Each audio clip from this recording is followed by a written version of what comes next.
അസ്സലാമു അലൈക്കും വറഹ്മത്തുള്ളാഹി വബറകാതുഹു. നമ്മുടെ ഈ നോളജ് ഗാലയുടെ വ്യത്യസ്തമായ ഒരു സെഷനിലാണ് നമ്മളുള്ളത്. അഭിവന്യരായ ഉസ്താദുൽ മർഹൂം അബൂബക്കർ കാമിൽ സഖാഫി അഗത്തി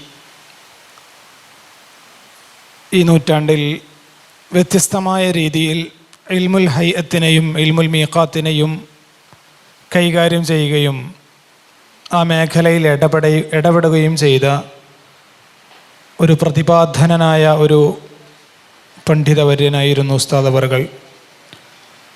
ഉസ്താദിൻ്റെ ഓർമ്മയിൽ ഉസ്താദ് നടത്തിയ ഇൽമുൽ ഹൈഅത്തിലും ഇൽമുൽ മീഖാത്തിലും നടത്തിയ ശ്രദ്ധേയമായ ചില ഇടപെടലുകളെ സംബന്ധിച്ച് വളരെ കുറഞ്ഞ സമയം നമ്മളിവിടെ സംസാരിക്കുകയാണ്. ഒരു ചർച്ച എന്ന അർത്ഥത്തിലല്ല, 3 തലമുറയിലുള്ള ആളുകളാണ് ഇവിടെ ഉള്ളത്. ബഹുമാനപ്പെട്ട മുഹീദ്ദീൻ കാമിൽ സഖാഫി ഉസ്താദിനെ കുറിച്ച് എല്ലാവർക്കും അറിയുന്നുണ്ടാകും. ജാമിഅ മദീനത്തുന്നൂറിലെ മുദരിസാണ്. അഗത്തി ഉസ്താദിനോടൊന്നിച്ച് 3 വർഷം മർക്കസ് പഠനകാലത്തെ സഹപാഠിയാണ് ബഹുമാനപ്പെട്ട സഖാഫി ഉസ്താദ് അവറുകൾ. അപ്പോൾ ഉസ്താദ് വിദ്യാർത്ഥിയും ഗവേഷകനുമായ ഒരു കാലത്തെ നേരിട്ട് അനുഭവിച്ച് സഹവസിച്ച ഒരു വ്യക്തി എന്ന നിലയിൽ ഉസ്താദ് നമ്മോട് കൂടെ ഉണ്ടാകുന്നത് ഒരുപാട് പങ്കുവെക്കലുകൾക്കുള്ള ഒരു അവസരമായി നമ്മൾ കാണുകയാണ്. ബഹുമാനപ്പെട്ട ഉസ്താദ് ഇമ്രാൻ അഹ്സനി കായൽപട്ടണം അഗത്തി ഉസ്താദിൽ നിന്ന് മഅദിൻ ശരീഅത്ത് കോളേജിൽ പഠനം പൂർത്തിയാക്കിയ പണ്ഡിതനാണ്. ഉസ്താദിൽ നിന്ന് ഇൽമുൽ ഹൈഅത്തും ഇൽമുൽ മീഖാത്തിൻ്റെയും ഒക്കെ സുപ്രധാനമായ പാഠങ്ങൾ പഠിച്ച വ്യക്തിത്വവും കൂടെയാണ്. അവർക്കൊക്കെ ശേഷമാണ് പിന്നീട് ഞങ്ങൾ 2018 വരെയുള്ള ആ ഒരു സമയത്ത്, ഉസ്താദിൻ്റെ ഏകദേശം അവസാന കാലം എന്ന് പറയാവുന്ന ആ ഒരു സമയത്തിൻ്റെ തുടക്കത്തിൽ ഞങ്ങളൊക്കെ മഅദിലുണ്ടായിരുന്നത്. അപ്പോൾ ഒരു 3 തലമുറയുടെ പ്രതിനിധികളുടെ സംഗമം എന്ന നിലയിൽ എന്തെങ്കിലുമൊക്കെ ചില കാര്യങ്ങൾ പങ്കുവെക്കാനാകും എന്ന പ്രതീക്ഷയിലാണ് നമ്മളിവിടെ ഇരിക്കുന്നത്, ഒരുമിച്ച് കൂടിയിട്ടുള്ളത്. അല്ലാഹു സുബ്ഹാനഹു വ തആല ഒരു സദുദ്യമമായി നമ്മിൽ നിന്ന് ഇത് സ്വീകരിക്കുമാറാകട്ടെ. അഗത്തി ഉസ്താദിനെ കുറിച്ച് ഇതിലധികം ചർച്ചകൾ, സംസാരങ്ങൾ, സെമിനാറുകൾ, പല പഠനങ്ങളൊക്കെ നടക്കുന്നുണ്ട്. യഥാർത്ഥത്തിൽ ഉസ്താദിൻ്റെ ജീവിതത്തെക്കുറിച്ച് ചിന്തിക്കുമ്പോൾ വലിയ ഒരു അക്കാഡമിക് നിലവാരത്തിലുള്ള വലിയ ഗവേഷണങ്ങൾ നടക്കേണ്ട ഒരു ജീവിതമായി, ഒരതിശയോക്തി എന്ന നിലയിൽ പറയുകയല്ല.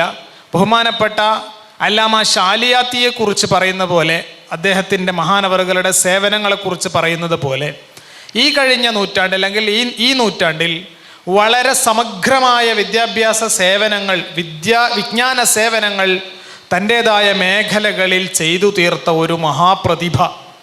ഇത് പറയുമ്പോൾ ശിഷ്യന്മാർ ഉസ്താദിനെക്കുറിച്ച് പുകഴ്ത്തി പറയുന്ന കേവലം ഒരു വാഴ്ത്തുപാട്ടുകളല്ല എന്നത് നമ്മൾ സ്വാഭാവികമായും ഈ രംഗത്തുള്ള എല്ലാവർക്കും അറിയുന്നതാണ്.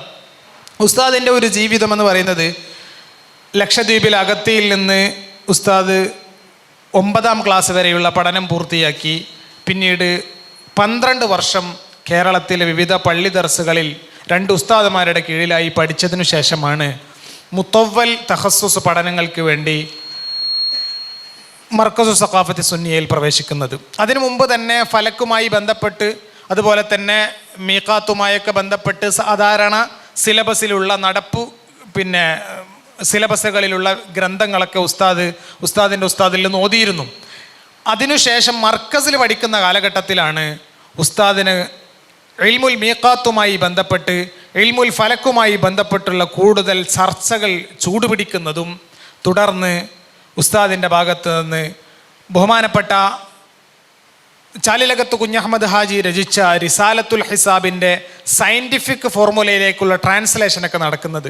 ആ കാലഘട്ടത്തിന് നേരിട്ട് അനുഭവിച്ച, കൂടെയുണ്ടായിരുന്ന പ്രിയപ്പെട്ട വ്യക്തിത്വമാണ് ബഹുമാനപ്പെട്ട ഉസ്താദ് മുഹീദ്ദീൻ സഖാഫി കാവനൂർ ഉസ്താദ് അവർകൾ.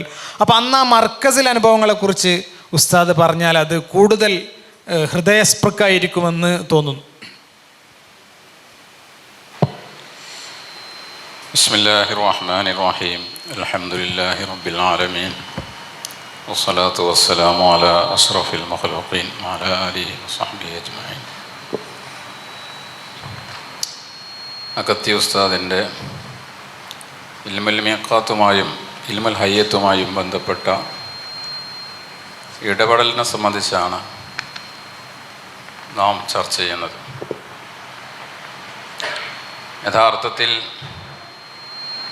ഗോളശാസ്ത്രത്തിലും ഇൽമുൽ മീഖാത്തിലും മാത്രമല്ല,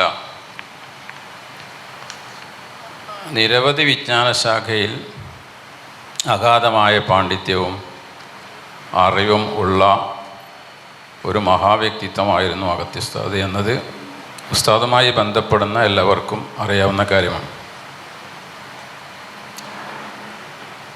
പ്രത്യേകിച്ചും ഇൽമുൽ ഫിഖ്ഹിലും ചരിത്രത്തിലും ഉസ്താദിൻ്റെ വലിയ സംഭാവനകളുണ്ട്. ഇവിടെ നാം ചർച്ചക്കെടുത്തിട്ടുള്ളത് ഇൽമുൽ മീഖാത്തുമായി ബന്ധപ്പെട്ട് ഇൽമുൽ ഹയ്യത്തുമായി ബന്ധപ്പെട്ട ഒരു ഭാഗം മാത്രമാണ്. യഥാർത്ഥത്തിൽ ഈ വിജ്ഞാനശാഖ നമ്മുടെ കേരളത്തിലേക്ക് കൊണ്ടുവന്നിട്ടുള്ളത് ചാലകത്ത് കുഞ്ഞഹമ്മദ് ഹാജി എന്ന് പറയുന്ന മഹാപണ്ഡിത പ്രതിഭയാണ്. അദ്ദേഹത്തിന് ശേഷം കേരളത്തിൽ ഈ വിജ്ഞാനം വളരെ വലിയ പഠനങ്ങൾക്ക് വിധേയമാവുകയും നിരവധി പണ്ഡിതന്മാർ ആ മേഖലയിൽ വലിയ അവഗാഹം നേടിയിട്ടുമുണ്ട്. പക്ഷേ ഇൽമുൽ മീഖാത്തിനെയും ഇൽമുൽ ഹയ്യത്തിനെയും ഒരു ജനകീയമായ രീതിയിൽ പണ്ട് ആ കാലഘട്ടങ്ങളിലൊക്കെ വലിയ അഗാധ പാണ്ഡിത്യമുള്ള പണ്ഡിതന്മാർ മാത്രം ചർച്ച ചെയ്യുകയും ഇടപെടുകയും ചെയ്യുന്നു എന്നതിൽ നിന്ന് അത്യാവശ്യം ഗോളശാസ്ത്രവുമായിട്ടും ബന്ധമുള്ള ആളുകൾക്ക് നിസ്കാര സമയ കാൽക്കുലേഷനും ഖിബ്ല നിർണയവും നടത്താൻ പറ്റുന്ന രീതിയിൽ അതിനെ ജനകീയമാക്കുകയും അത് നിരവധി ആളുകളിലേക്ക് പകർന്നു കൊടുക്കാനും കഴിഞ്ഞു എന്നതാണ് ബഹുമാനപ്പെട്ട അഗസ്തി ഉസ്താദ് ചെയ്ത വലിയൊരു സേവനം എന്ന് തോന്നുന്നു. ഈ രംഗത്ത് അറിയപ്പെടുന്ന കേരളത്തിലെ ഒട്ടുമിക്ക പണ്ഡിതന്മാരും ഈ വിഷയവുമായി അഗസ്തി ഉസ്താദുമായി ഏതെങ്കിലും രീതിയിൽ ബന്ധപ്പെട്ടവരാണ്. അത് നമ്മുടെ സംഘടനയിലുള്ളവർ മാത്രമല്ല, ഏത് സംഘടനയിലുള്ളവരാണെങ്കിലും ഈ വിഷയമായിട്ട് അത് പണ്ഡിതന്മാർ മാത്രമല്ല, അക്കാദമിക് നിലവാരത്തിലുള്ള എത്രയോ ആളുകൾ ഈ വിഷയത്തിൽ ഉസ്താദുമായി ബന്ധപ്പെടാറുണ്ട്. അവർ സംശയം തീർക്കാറുണ്ടായിരുന്നു. 1998-99 കാലഘട്ടത്തിലാണ് ഞങ്ങൾ മർക്കസിൽ പഠിക്കുന്നത്. അന്ന് ഞങ്ങൾക്ക് റിസാല ഓതിത്തുന്നത് ബഹുമാനപ്പെട്ട മർഹൂം നെല്ലിക്കുത്ത് ഉസ്താദ് അവറുകൾ നവ്വറല്ലാഹു മർക്കദഹു വനഫഅന ബിഹി ഫിദ്ദാറൈൻ ബഹുമാനപ്പെട്ടവരായിരുന്നു. ഉസ്താദിൻ്റെ അടുത്ത് നിന്ന് റിസാല ഓതുമ്പോൾ ഞങ്ങളെല്ലാവരും റിസാലയുടെ ചാർട്ട് നോക്കി കാൽക്കുലേറ്റ് ചെയ്ത് എഴുതി കൂട്ടുമ്പോൾ ഉസ്താദ് കാൽക്കുലേറ്ററിൽ അനായാസമായിട്ട് ചെയ്യുന്നത് കൊണ്ട് അങ്ങനെയാണ് ഉസ്താദായിട്ട് കൂടുതൽ ബന്ധപ്പെടാൻ ഒരവസരം ഉണ്ടാകുന്നത്. അപ്പോൾ സയൻറ്റിഫിക് കാൽക്കുലേഷൻ ഉസ്താദിൽ നിന്ന് മനസ്സിലാക്കുകയും പിന്നീട് ഹിദായത്തുൽ ഔഖാത്തും മറ്റ് ഉസ്താദിൽ നിന്ന് തന്നെ നേരിട്ട് മനസ്സിലാക്കാനും സാധിച്ചു. ഒരു കാര്യം പഠിക്കുമ്പോൾ അതിൻ്റെ A to Z പഠിക്കുക എന്നത് ഉസ്താദിൻ്റെ ഒരു രീതിയാണ്. ഇന്നല്ലാഹ അസ്സ വജല്ല യുഹിബ്ബു ഇദാ അമല അമലൻ അൻ യുത്ഖിനഹു. ഒരു കാര്യം ചെയ്യുമ്പോൾ അത് പെർഫെക്റ്റായി ചെയ്യുക എന്നത് ചെയ്യണം എന്നത് നബി സല്ലല്ലാഹു അലൈഹി വസല്ലം തങ്ങളുടെ ഒരു നിർദ്ദേശമാണ്. ആ ഒരു നിർദ്ദേശം എല്ലാ രംഗത്തും ഉസ്താദിൽ കാണാൻ കഴിയും. സയൻറ്റിഫിക് കാൽക്കുലേഷനിൽ എടുക്കുകയാണെങ്കിൽ നിസ്കാര സമയഗണനത്തിന് സയൻറ്റിഫിക് കാൽക്കുലേറ്ററിലെ എല്ലാ ബട്ടണും പഠിക്കേണ്ട ആവശ്യമില്ല. കുറഞ്ഞ ബട്ടണുകൾ മാത്രമേ ആവശ്യമുള്ളൂ. പക്ഷേ അഗസ്തി ഉസ്താദ് അതുകൊണ്ട് മതിയാക്കുകയില്ല. അപ്പോൾ അതിലുള്ള എല്ലാ ബട്ടണുകളും അതന്നെ സയൻറ്റിഫിക് കാൽക്കുലേറ്റർ എത്ര വിധമുണ്ട്, ഏതെല്ലാം രീതിയിലുണ്ട്, അത് മുഴുവൻ മൂപ്പർ മനസ്സിലാക്കിയിരിക്കും. അത് മനസ്സിലാക്കുന്നതെന്ന് മാത്രമല്ല, അത് മറ്റുള്ളവരിലേക്ക് പകർന്നു കൊടുക്കാനുള്ള ഉസ്താദിൻ്റെ ഒരു ത്വര കണ്ട് പലപ്പോഴും ഞാൻ അത്ഭുതപ്പെട്ടു പോയിട്ടുണ്ട്. എത്ര സമയവും ഇരുന്ന് ഉറക്കൊഴിച്ച് അത് മറ്റുള്ളവർക്ക് പറഞ്ഞു കൊടുക്കും. അത് ബഹുമാനപ്പെട്ടവർ മർക്കസിൽ പഠിക്കുന്ന കാലഘട്ടത്തിൽ തന്നെയാണ് ഖിബല, നിസ്കാര സമയ ഖിബല നിർണയം സയൻറ്റിഫിക് കാൽക്കുലേഷനിലൂടെ എന്നൊരു പുസ്തകം തയ്യാറാക്കുന്നത്. അതിനുവേണ്ടി ഒരുപാട് പുസ്തകങ്ങൾ പരതുകയും ഹൈസ്കൂൾ തലം മുതലുള്ള മുഴുവൻ പുസ്തകങ്ങളും കൊണ്ടുവന്ന് അത് നോട്ടിലേക്ക് പകർത്തി എഴുതിയത് എനിക്ക് ഓർമ്മയുണ്ട്. ട്രിഗ്നോമെട്രിയുടെ ഓരോ നിയമങ്ങളും പൂർണ്ണമായിട്ട് അത് നോട്ടിലേക്ക് പകർത്തി എഴുതി. ഒരുപാട് പുസ്തകങ്ങൾ അതിനു വേണ്ടി പരതുകയും അന്വേഷിക്കുകയും തനിക്കറിയാത്തൊരു വിവരം മറ്റാരുടെ അടുത്തുണ്ടെങ്കിൽ അവിടെ പോയി നേരിട്ട് പോയി മനസ്സിലാക്കാൻ ബഹുമാനപ്പെട്ടവർ ശ്രമിക്കും. അത് എത്ര ദൂരെയാണെങ്കിലും, അതിനെന്ത് ചിലവ് വന്നാലും, അതിനെത്ര യാത്ര ചെയ്യേണ്ടി വന്നാലും അതൊന്നും മൂപ്പർക്കൊരു പ്രശ്നമേ അല്ല. അങ്ങനെ അധ്വാനിച്ച് വളരെ കഠിനാധ്വാനം ചെയ്തിട്ട് അന്ന് തയ്യാറാക്കിയതാണ് ആ പുസ്തകം. അതിൽ പഴയ ട്രിഗ്നോമെട്രിയുടെയും പുതിയ ട്രിഗ്നോമെട്രിയും അതെങ്ങനെ സമന്വയിപ്പിക്കാമെന്ന് അതിൽ പറയുന്നുണ്ട്. നമ്മൾ സൈൻ എന്ന് പറഞ്ഞാൽ എതിർവശം ബൈ കർണം എന്ന് പറയും. കർണത്തെ നമ്മൾ ഒന്നായി പരിഗണിക്കുമ്പോൾ നമ്മൾ കാൽക്കുലേറ്ററിൽ കാൽക്കുലേറ്റ് ചെയ്യുമ്പോൾ നമുക്ക് ദശാംശ രൂപത്തിലാണ് കിട്ടുക. അതിനെ 60 കൊണ്ട് ഗുണിച്ചാൽ നമ്മളെ റിസാലയിലെ ജൈബ് കിട്ടും. 60 എന്നടിച്ചിട്ട് സൈൻ 30 എന്ന് കൊടുത്താൽ റിസാലയിലെ ജൈബ് കിട്ടും. അങ്ങനെ, കാരണം പഴയ ട്രിഗ്നോമെട്രിയിൽ സൈൻ ജൈബ് എന്ന് പറഞ്ഞ എതിർവശം മാത്രമാണ് അവർ പരിഗണിച്ചിരുന്നത്. പുതിയ ട്രിഗ്നോമെട്രിയിൽ അത് എതിർവശം ബൈ കർണം എന്നാണ്. അപ്പോൾ ആ രീതിയിൽ ഒരു സമന്വയ രീതി ഈ രംഗത്ത് കൊണ്ടുവന്നതാണ് ഉസ്താദ് ചെയ്തിട്ടുള്ള വലിയ ഒരു നേട്ടം എന്നെനിക്ക് തോന്നുകയാണ്. അത് ഗോളശാസ്ത്രത്തിലും അങ്ങനെ തന്നെയാണ്. അദ്ദേഹത്തിൻ്റെ അടുത്തൊരു പുസ്തകം കണ്ടു, മാനത്ത് നോക്കുമ്പോൾ എന്ന് പറഞ്ഞ ഒരു പുസ്തകം. അന്ന് മർക്കസിലിരിക്കുമ്പോൾ അതിൻ്റെ ഒരു കോപ്പി എനിക്ക് കൊണ്ടുവന്ന് തന്നു. അതിൽ ബഹുമാനപ്പെട്ടവർ ഓരോന്നും അടയാളപ്പെടുത്തിയിട്ടുണ്ട്. ഖഗോള മധ്യരേഖ അവിടെ എഴുതിയിട്ടുണ്ട്, മുഅദ്ദിലുൻ നഹാർ. ക്രാന്തിവൃത്തം അവിടെ എഴുതി കൊടുത്തിട്ടുണ്ട്, മിന്തക്കത്തുൽ ബുറൂജ്. പിന്നെ അതുപോലെ ഓരോന്നും മിക്കവാറും ഒരുപാട് വൃത്തങ്ങൾ അതിൽ പറഞ്ഞിട്ടുണ്ട്. അങ്ങനെ ഓരോന്നും പുതിയ ആധുനിക വിജ്ഞാന ശാഖകളുമായി തട്ടിച്ച് പഴയ നമ്മുടെ കിതാബുകളിൽ പറയുന്ന അതിനെ ഒരു സമന്വയിപ്പിക്കുന്ന രീതി കൊണ്ടുവന്നത് ഉസ്താദിൻ്റെ വലിയൊരു സംഭാവനയായി ഞാൻ മനസ്സിലാക്കുകയാണ്. ഇങ്ങനെ ഈ രംഗത്ത് വളരെയേറെ ഒരുപാട് ഗ്രന്ഥങ്ങൾ രചിക്കുകയും ഈ വിഷയം ഒരുപാട് ആളുകളിലേക്ക് പകർന്നു കൊടുക്കാനും ഉസ്താദിന് കഴിഞ്ഞു എന്നത് വലിയ ഒരു തൗഫീഖായി നമുക്ക് മനസ്സിലാക്കാം. ഉസ്താദിൽ നേരിട്ട് പഠിച്ച ഉസ്താദിൻ്റെ ശിഷ്യന്മാർ ആ വിഷയം നമ്മൾ കൂടുതൽ സംസാരിക്കും. ഇൻഷാ അല്ലാഹ് അവരിലൂടെ നമുക്ക് കൂടുതൽ മനസ്സിലാക്കാൻ പറ്റും എന്ന് ആശിക്കുകയാണ്.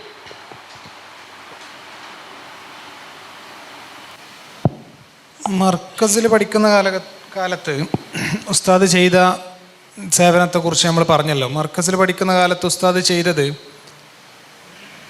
നമ്മുടെ റുബുഉൽ മുജയ്യബ്, വിശദമായ ക്ലാസ്സുകളും അവതരണങ്ങളൊക്കെ നേരത്തെ കഴിഞ്ഞതാണ്. റുബുഉൽ മുജയ്യബിലൂടെ എങ്ങനെ നിസ്കാര സമയവും ഖിബലയുടെ ദിശയും കണ്ടെത്താം എന്ന വിഷയത്തിന് റുബുഉൽ മുജയ്യബ് ഉപയോഗിക്കുന്ന ആളുകൾക്കൊരു ഗൈഡായി ബഹുമാനപ്പെട്ട ഇമാം മാറദീനി രചിച്ചതാണല്ലോ റിസാലത്തുൽ മാറദീനി എന്നറിയപ്പെടുന്ന ആ കിതാബ്. അതിനെ അംഗഗണിതത്തിലേക്ക് മാറ്റിയതാണ് ബഹുമാനപ്പെട്ട അല്ലാമ ചാലിലകത്ത് കുഞ്ഞഹമ്മദ് ഹാജി റഹ്മത്തുള്ളാഹി അലൈഹി മഹാനവറുകൾ ചെയ്തത്. പിന്നീട് അത് ലോകരിത പട്ടിക ഉപയോഗിച്ചുകൊണ്ട് വീണ്ടും അതിനെ പിന്നെ കൂടുതൽ ശാസ്ത്രത്തിൻ്റെ വളർച്ചയ്ക്കനുസരിച്ചുകൊണ്ട് ആ ശാസ്ത്ര വളർച്ചയെ ഉൾക്കൊണ്ടുകൊണ്ട് പണ്ഡിതന്മാർ ഉപയോഗിച്ചു തുടങ്ങി. ഉസ്താദ് എപ്പോഴും നെല്ലിക്കുത്ത് ഉസ്താദിനെ ഉദ്ധരിക്കാറുണ്ട്.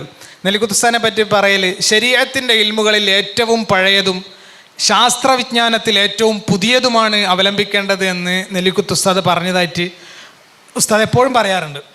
ആ നിലക്ക് അത്യുന്നതങ്ങളിൽ എത്തി നിൽക്കുന്ന ശാസ്ത്രത്തിൻ്റെ വളർച്ചയെ ശരീഅത്തിൻ്റെ ഇൽമിന് അല്ലെങ്കിൽ ശരീഅത്തിൻ്റെ ഇബാദത്തുകൾക്ക് വേണ്ടി ഉപയോഗപ്പെടുത്തുവാൻ മടിച്ചു നിന്നില്ല എന്നത്, ആ കാലത്തിനനുസരിച്ച് ഉസ്താദ് അപ്ഡേറ്റ് ആയിക്കൊണ്ടിരുന്നു എന്നത് നമുക്ക് എല്ലാവർക്കും തീർച്ചയായും മാതൃകയുള്ള ഒരു സംഗതിയാണ്.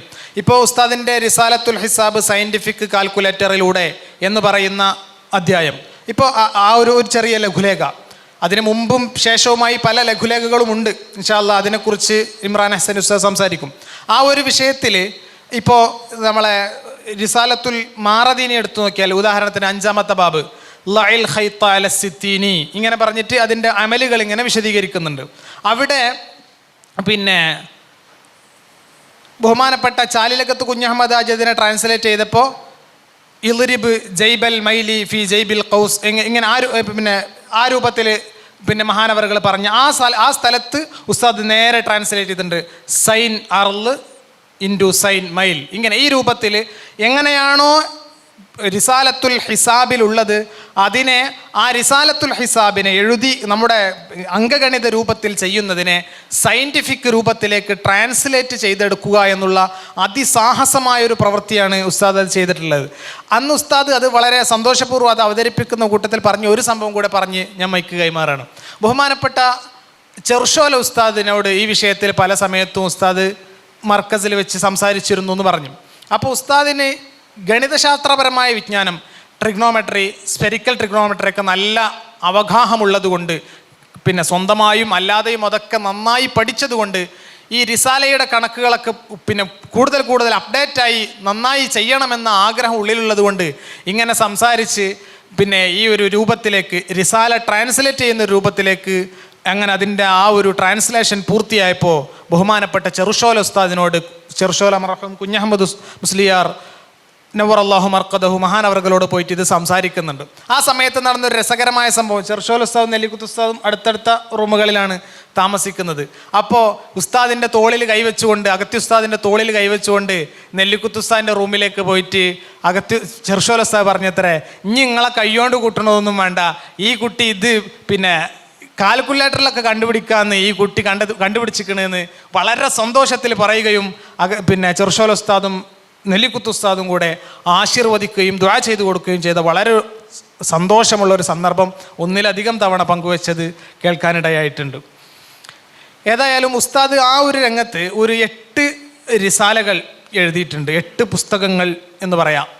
ഈ ത്രികോണമിതിയുടെ അടിസ്ഥാനങ്ങൾ ഉൾപ്പെടെ 8 ഗ്രന്ഥങ്ങൾ ആ വിഷയത്തിൽ എഴുതിയിട്ടുണ്ട്. അതിനെക്കുറിച്ച് ഉസ്താദിൻ്റെ ഗ്രന്ഥങ്ങളുടെ ഒരു പിന്നെ വിവരണങ്ങളെക്കുറിച്ച് ഇമ്രാൻ ഹസൻ ഉസ്താദ് അല്പസമയം സംസാരിക്കും.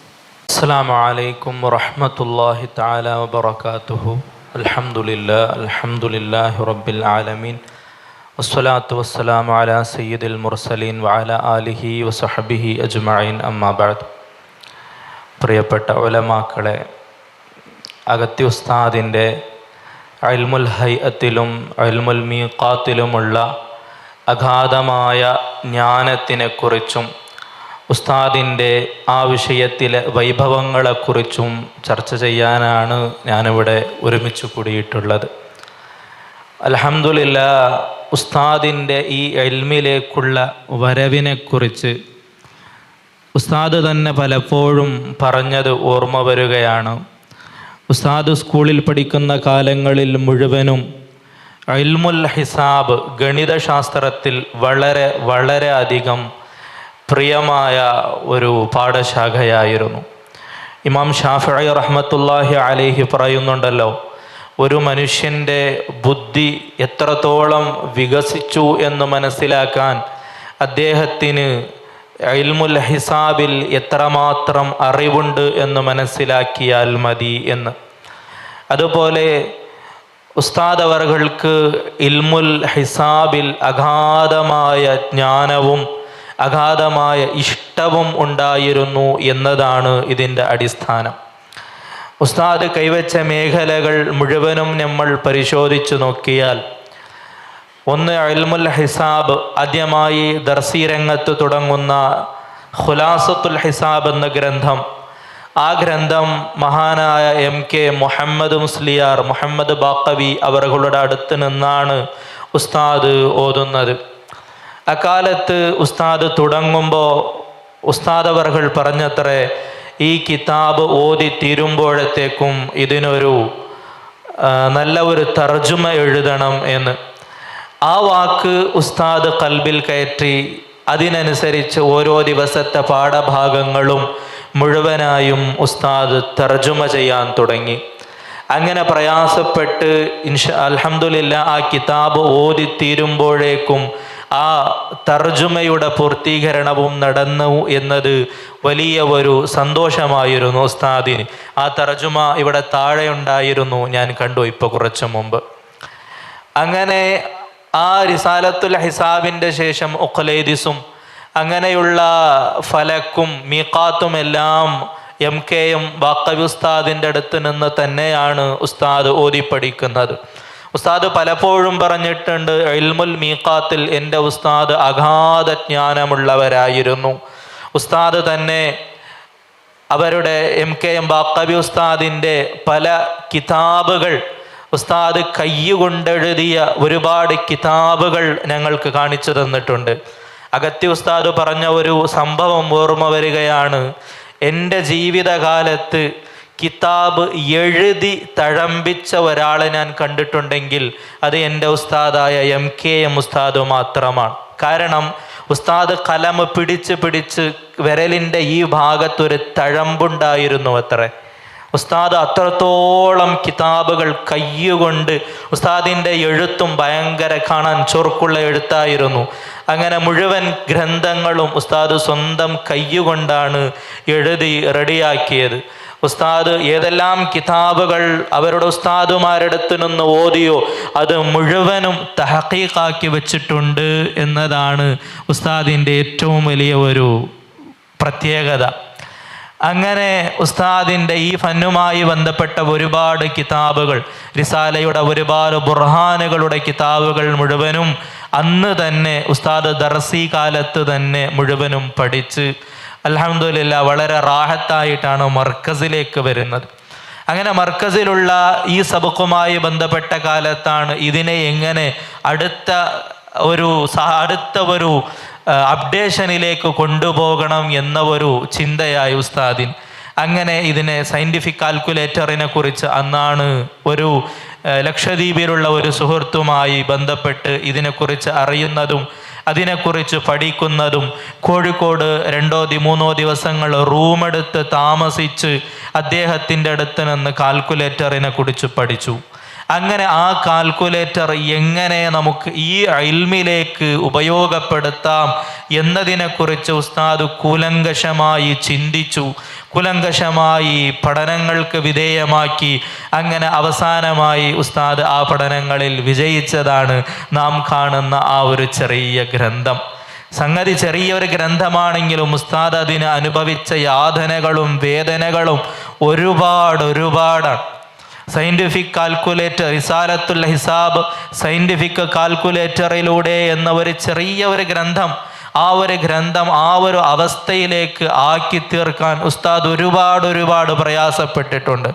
നാം റിസാലത്തുൽ ഹിസാബൊക്കെ ഇഹ്യാ സുന്നയിൽ ഓതുന്ന സമയത്ത് മഹാനായ ഫളുൽ ഉസ്താദ് ഞങ്ങളോട് പറയാറുണ്ട്, ഇത് വളരെ ചെറിയ കിതാബാണ്, ഒരു ദിവസം 1-1.5 വരിയൊക്കെ എടുക്കുകയുള്ളൂ. പക്ഷേ അതിൻ്റെ വിശദീകരണം പല ദിവസങ്ങൾ നമുക്ക് വിശദീകരിക്കാനുണ്ട്. അതുപോലെ ഉസ്താദിൻ്റെ ഈ സയൻറ്റിഫിക് കാൽക്കുലേറ്ററിലൂടെ എന്ന ആ ഒരു ലഘു പുസ്തകം, ചെറിയ ഒരു പുസ്തകമാണെങ്കിലും അതിൻ്റെ ഓരോ ബാബുകളും എടുത്ത് നാം പരിശോധിക്കുകയാണെങ്കിൽ ഒരുപാട് ദിവസങ്ങളുടെ ശറഹുകളും വ്യാഖ്യാനങ്ങളും നമുക്കത് ആവശ്യമാണ്.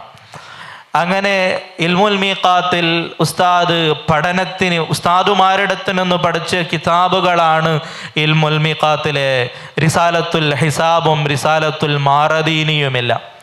അതിൻ്റെ ശേഷം ഈ ഫന്നുമായി ബന്ധപ്പെട്ട് ഉസ്താദിന് ഈ ഫന്ന് എന്ന് പറഞ്ഞാൽ ഉസ്താദിനൊരു വല്ലാത്തൊരു ദ്വരയായിരുന്നു. അങ്ങനെ ഈ ഫന്നുമായി ബന്ധപ്പെട്ട കിതാബുകൾ ശേഖരിക്കാനായി ഉസ്താദ് ഒരുപാട് പ്രയാസപ്പെട്ടിട്ടുണ്ട്. ഞാനൊക്കെ ഉസ്താദിൻ്റെ അടുത്ത് നിന്ന് 2001 മുതൽ 2010 വരെയാണ് ഉസ്താദിൻ്റെ അടുത്ത് ഉള്ളത്. ഉസ്താദ് മഅദിനിലേക്ക് വരുന്നതും 2000-ലാണ്. ഈ കാലഘട്ടത്തിൽ മുഴുവനും ഉസ്താദ് ഒരുപാട് പ്രയാസപ്പെട്ട് ഈ ഫന്നുമായി ബന്ധപ്പെട്ട എത്രയോ ഗ്രന്ഥങ്ങൾ ശേഖരിക്കുകയും അത് മുതാലഅ ചെയ്യുകയും ആ കിതാബിലുള്ള പ്രത്യേകമായ വിഷയങ്ങൾ എടുത്ത് മറ്റുള്ളവർക്ക് മനസ്സിലാക്കുകയും മനസ്സിലാക്കി കൊടുക്കുന്ന രൂപത്തിൽ അതിനെ എഴുതാനും ഉസ്താദ് ഒരുപാടും പ്രയാസപ്പെട്ടിട്ടുണ്ട്. അതിലുള്ള ഒരു സംഗതിയാണ് അൽ ഖുറത്തുൽ മുഷീറ എന്ന് പറയുന്ന ഒരു ഗ്രന്ഥം. ആ ഗ്രന്ഥം ളിയാഉദ്ദീൻ അഹ്മദ് അൽ അമാനി എന്ന് പറയുന്ന തമിഴ്നാട്ടുകാരനായ ഒരു ആലിം എഴുതിയതാണ്. ആ ഗ്രന്ഥം വെറും 28 പേജുള്ള ഒരു ഗ്രന്ഥം. ആ ഗ്രന്ഥത്തിൻ്റെ ഒരു പഴയ ഒരു കോപ്പിയാണ് ഉസ്താദിന് കിട്ടുന്നത്. 2003-ലോ 2004-ലോ ആണെന്നാണ് എൻ്റെ ഓർമ്മ. ആ സമയത്ത് ഉസ്താദ് ആ ഗ്രന്ഥത്തിനെ ഓരോ ഫോട്ടോസാക്കി എടുത്ത് അതിന് ഫോട്ടോഷോപ്പിലേക്ക് കയറ്റി അതിലുള്ള ആ എഴുത്തിലേക്ക് കളർ കൂട്ടി ഉസ്താദ് ഇത് വായിക്കാൻ പറ്റുന്ന രൂപത്തിൽ എത്രയോ പ്രയാസപ്പെട്ടിട്ടാണ് ആ ഒരു വായിക്കാൻ പറ്റിയ ഒരു അവസ്ഥയിലേക്ക് മാറ്റിയെടുക്കുന്നത്. അങ്ങനെ ആ ഉസ്താദ് ആ കിതാബ് ശരിയാക്കി ആ കിതാബ് ടൈപ്പ് ചെയ്തു. ആ കിതാബ് ഒരുപാട് മുതഅല്ലിമീങ്ങൾക്ക്, അന്നുണ്ടായിരുന്ന മുതഅല്ലിമീങ്ങൾക്ക് ഓതിക്കൊടുക്കുകയും ചെയ്തിട്ടുണ്ട്. ഉസ്താദിൻ്റെ ഒരു പ്രത്യേകതയായി നമുക്ക് മനസ്സിലാക്കാം, ഒരു പുതിയ കിതാബ് കിട്ടിയാൽ അത് താൻ മുതാലഅ ചെയ്യുന്നതിന് പുറമെ ആ സമയത്തുണ്ടാകുന്ന മുതഅല്ലിമുകൾക്ക് ആ കിതാബ് ഓതിക്കൊടുക്കുക എന്നുള്ളത് ഉസ്താദിൻ്റെ ഒരു ആദത്തായിരുന്നു. അങ്ങനെ ഞങ്ങളെ കാലത്ത് ഒരുപാട് കിതാബുകൾ, പുതിയ മഖ്തൂത്തുകൾ ഉസ്താദിന് കിട്ടുമ്പോൾ ഉസ്താദ് അത് ടൈപ്പ് ചെയ്യും. എന്നിട്ട് ആ സമയത്തുണ്ടായിരുന്ന മുതഅല്ലിമുകൾക്ക് അത് ഓതിക്കൊടുക്കും. അങ്ങനെ ഖാരിജായി ഓതിക്കൊടുത്ത കിതാബുകൾ ഉസ്താദിൻ്റെ വഫാത്തിൻ്റെ ശേഷം അതിൻ്റെ ഒരു പട്ടിക എടുത്തപ്പോൾ 102 കിതാബുകൾ എവിടെയോ കണ്ടതായ ഒരു ഓർമ്മ. 102ഓളം കിതാബുകൾ ഖാരിജായിട്ട് ഉസ്താദ് ഓതിക്കൊടുത്തിട്ടുണ്ട്. ഇതായിരുന്നു ഉസ്താദിൻ്റെ ഒരു ആദത്ത്. അങ്ങനെ ഈ ഫന്നുമായി ബന്ധപ്പെട്ട് ഏകദേശം 2009 ഇഹ്യാഉസ്സുന്നയിൽ പോയ ബാച്ചുകാർ ഉസ്താദിനെ കുറിച്ച് അവിടെ പറയുകയും അവിടെ ഉള്ള മുതഅല്ലിമുകൾ മഅദിനിലുള്ള ഇൽമുൽ മീഖാത്തുമായി ബന്ധപ്പെട്ട കിതാബുകളെ കാണാനും അത് ഫോട്ടോ കോപ്പി എടുക്കാനും വന്നപ്പോൾ അവർക്ക് പരിചയപ്പെടുത്താനായിട്ട് ഉസ്താദ് ഒരു ലഘു ഗ്രന്ഥം എഴുതി. ആ ഗ്രന്ഥത്തിൻ്റെ പേര് പരിചയം എന്നാണ്. ആ പരിചയം എന്ന് പറയുന്ന ആ ലഘു ഗ്രന്ഥത്തിൽ ഏകദേശം 57ഓളം കിതാബുകൾ, ആ കിതാബുകളുടെ ഉള്ളടക്കങ്ങൾ എന്തൊക്കെയാണ്, ഈ കിതാബുകളുടെ മീസത്തുകൾ എന്തൊക്കെയാണ്, മറ്റുള്ള കിതാബുകളിൽ നിന്ന് ഈ കിതാബിനെ വ്യത്യസ്തമാക്കുന്നവകൾ എന്തെല്ലാമാണ് എന്ന് ആ കിതാബിനെ കുറിച്ച് മുഴുവനും മുതാലഅ ചെയ്ത് ആ ഭാഗങ്ങൾ ഒപ്പിയെടുത്ത് ഒരു കിതാബായി ടൈപ്പ് ചെയ്ത് ഇഹ്യാഉസ്സുന്നയിലുള്ള മുതഅല്ലിമീങ്ങൾക്ക് അന്ന് കൊടുത്ത ഓർമ്മ വരികയാണ്.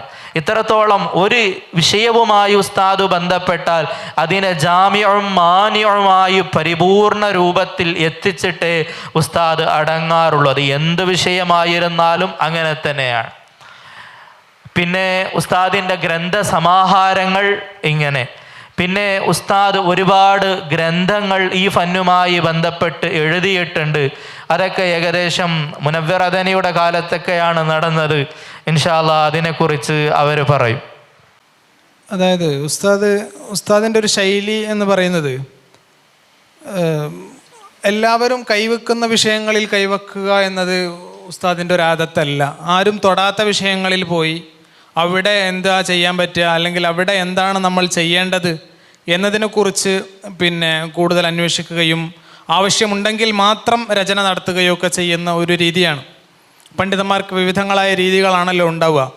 അപ്പോൾ ഉസ്താദ് ഈ വിഷയത്തിൽ റിസാലത്തുൽ ഹിസാബ് സയൻറ്റിഫിക് കാൽക്കുലേഷനിലൂടെ എന്ന ഒരു ആശയം, അല്ലെങ്കിൽ റിസാലത്തുൽ ഹിസാബിൻ്റെ ഒരു സയൻറ്റിഫിക് സയൻറ്റിഫിക് പരിഭാഷ, ട്രാൻസ്ലേഷൻ എന്നത് സാധ്യമാക്കിയ സമയത്ത് അതിൻ്റെ പിന്നിൽ ഈ ത്രിമാന ഗണിതവും പിന്നെ ഖഗോള ശാസ്ത്രവും എല്ലാം ഒരുമിച്ച് കൂടിയ എല്ലാത്തിലും നല്ല തഴക്കവും വഴക്കവും വന്ന ഒരാൾ ചെയ്തെടുക്കുന്ന ഒരു പണിയാണ്. അപ്പോൾ അതും അനുവാചകർക്ക് അല്ലെങ്കിൽ പിൽക്കാലക്കാർക്ക് നഷ്ടപ്പെടരുത് എന്ന് കരുതി ഞാൻ നേരത്തെ പറഞ്ഞ പോലെ 7-8 റിസാലകൾ അതിലേക്ക് ആവശ്യമായ മുഴുവൻ കാര്യങ്ങളും ഒരുമിച്ച് കൂട്ടി വിവിധങ്ങളായ റിസാലകൾ ഉസ്താദ് എഴുതിയിരുന്നു. അതിലെ പ്രധാനപ്പെട്ട ഒന്ന് ത്രികോണമിതിയുടെ അടിസ്ഥാനവും പ്രയോഗവും എന്ന് പറയുന്ന ഒരു പുസ്തകമായിരുന്നു. ത്രികോണമിതിയുടെ അടിസ്ഥാനവും പ്രയോഗവും എന്ന് പറഞ്ഞാൽ നേരത്തെ നമ്മൾ കേട്ടതുപോലെ ഈ സൈനും കോസും ടാനും കോട്ടും ഒക്കെ അതിൻ്റെയൊക്കെ സാങ്കേതിക തത്വങ്ങളൊക്കെ വിശദീകരിച്ചുകൊണ്ടുള്ള അതിനെ വ്യക്തമായി മനസ്സിലാക്കാൻ പറ്റിയ രീതിയിലുള്ള അതിൻ്റെ വ്യുൽക്രമങ്ങളുടെ മൂല്യങ്ങളും എല്ലാം വിശദീകരിച്ചുകൊണ്ടുള്ള ഒരു ആമുഖ പഠനം എന്ന നിലയിൽ ത്രികോണമിതിയുടെ അടിസ്ഥാനവും പ്രയോഗവും എന്ന വിഷയത്തിൽ ഉസ്താദിനൊരു ചെറിയ റിസാലയുണ്ട്. അതുപോലെ തന്നെ സയൻറ്റിഫിക് കാൽക്കുലേറ്റർ ഉപയോഗിച്ചുകൊണ്ടാണല്ലോ ഇത് ചെയ്യുന്നത്. സയൻറ്റിഫിക് കാൽക്കുലേറ്റർ ഉള്ളത്, അതായത് ഇപ്പോൾ റിസാലൊക്കെ ഓതിയ പഴയ രീതിയിൽ റിസാല ഓതിയ ഉസ്താദന്മാർക്കൊക്കെ അറിയുമല്ലോ. ഒരുപാട് സമയം എടുത്തുകൊണ്ടാണ് ഒരു ദിവസത്തെ നിസ്കാര സമയം തന്നെ നമ്മൾ ഗണിച്ചെടുക്കുന്നത്. ആ ഒരു സമയനഷ്ടത്തെ ദൂരീകരിക്കുക, ഇല്ലാതെയാക്കുക എന്നതാണ് ഇതിൻ്റെ ലക്ഷ്യമെന്നാണ് ഉസ്താദ് പറയുന്നത്. പല സമയത്തും ഉസ്താദ് പറയാറുണ്ട്, ഇതിന്മ നിർത്തണ്ട, ഇതിനേക്കാളും നല്ല വഴികൾ മൊബൈൽ ആപ്ലിക്കേഷനുകൾ, കമ്പ്യൂട്ടറിലെ സ്പ്രെഡ്ഷീറ്റുകളൊക്കെ ഉപയോഗിച്ചുകൊണ്ട് പുതിയ പുതിയ പ്രോഗ്രാമുകൾ വരട്ടെ, ഈ ഒരു ഫോർമുലയിൽ അവസാനിപ്പിക്കേണ്ടതല്ല ശാസ്ത്ര പഠനം എന്ന് ഉസ്താദ് പലപ്പോഴും പറയാറുണ്ട്. യാഥാർത്ഥ്യവും അങ്ങനെ തന്നെയാണ്.